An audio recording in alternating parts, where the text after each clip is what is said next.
Assalamualaikum. My name is Abdullah Jangir. Registration number 202011 from Telecommunication Department UT Techs आज basic मैं digital signal processing की lab number 7 explain करने लगा हूँ। Lab number 7 का title है frequency analysis of digital sequence. The objective of this lab is to study digital signal in terms of frequency spectrum, contribution of high frequency in sequence and contribution of low frequency in sequence. तो basically हम lab number 1 का task number 1 है हमारा construct the following sequence x is equal to 1 2 -1 1 -2 2 0 2 3. Plot the signal in MATLAB if sampling frequency is 20k sampler per second, then draw the sequence after moving frequency above 5 kilohertz. Observe the discuss the effect of this removal of frequency. Redraw the sequence after removing the frequency above 7 kilohertz. Observe the discuss the effect of this removal frequency. Basically हमने code generate कर लिया है अपनी। सबसे पहले हमने जो हमें सीक्वेंस दिया गया था हमने वो लिख दिया, फिर हमने सैम्पलिंग फ्रीक्वेंसी हमारी थी 20 किलोहर्ट्ज़। उसके बाद हमने टाइम हमारा ये था, फिर हमने सब प्लॉट कमांड यूज सिंपल हमने ओरिजिनल सिग्नल को प्लॉट किया। उसके बाद हमारा जो पार्ट नंबर 1 था वो था हमारा कि जो 5 किलो हर्ट्ज से ऊपर की फ्रीक्वेंसी है उसको हमने कट कर देना था, वो हमने कट कर दिया। फिर उसको अपलोड का कमांड यूज़ किया, सिंपल हमने स्टैम्प का कमांड यूज़ किया, एक्स लेबल दे दिया, वाई लेबल दे दिया। फिर remove this sequence after removing frequency. फिर हमें जो हमारा पार्ट 2 था हमने फ्रीक्वेंसी रिमूव करनी थी 7 किलो हर्ट्ज से अबव की।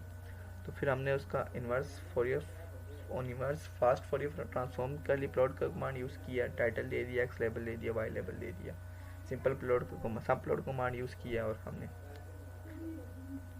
हमारी आउटपुट आ गई। हमारा सबसे पहले ओरिजिनल सिग्नल आ गया, उसके बाद उसका फ्रीक्वेंसी स्पेक्ट्रम आ गया, फिर उसके बाद जो हमने 5 किलो हर्ट्ज से ऊपर की फ्रीक्वेंसी को कट ऑफ किया था वो उसका ग्राफ आ गया।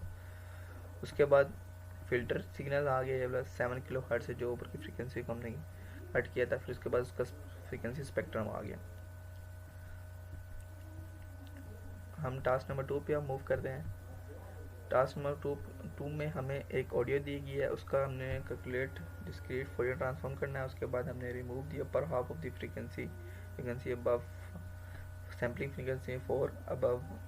Observe the changes by listening the audio. Removal the lower half of the frequency below and observe the changes by.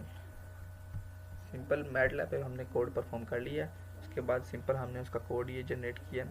Read the audio file replace थी, इसके बाद किया सबसे पहले हमने एक कमांड इंट्रोड्यूस कर दी ऑडियो के लिए। उसका फिर फास्ट फॉरियर ट्रांसफॉर्म के ज़रिए हमने DFT कैलकुलेट किया। उसके बाद हमने लेंथ दे दिया। उसके बाद हमने इंडेक्स ये जो हमें दिया गया नहीं था कि ये remove the upper half of the frequency above the फोल, उसके लिए हमने ये कमांड यूज़ किया मैटलैब का built in command P0 out of the upper half of the किया। फिर उसके बाद मॉडिफाइड सिग्नल उसका फिर हमने इनवर्स फास्ट फॉरियर ट्रांसफॉर्म कैलकुलेट किया। फिर उसके बाद ये हमारी output removing upper half of frequency above f of s before. By removing these frequency the sound may lose its brilliance and clarity. The piano sound becomes softer and less sharp with a smoother, less edgy tune. Removing lower half of the frequency below 3 fs. Therefore, by removing these low frequency, the sound loses depth and richness. The piano sound may become thinner and less resonant with a less impactful presence. Thank you so much. ये आज की हमारी lab थी।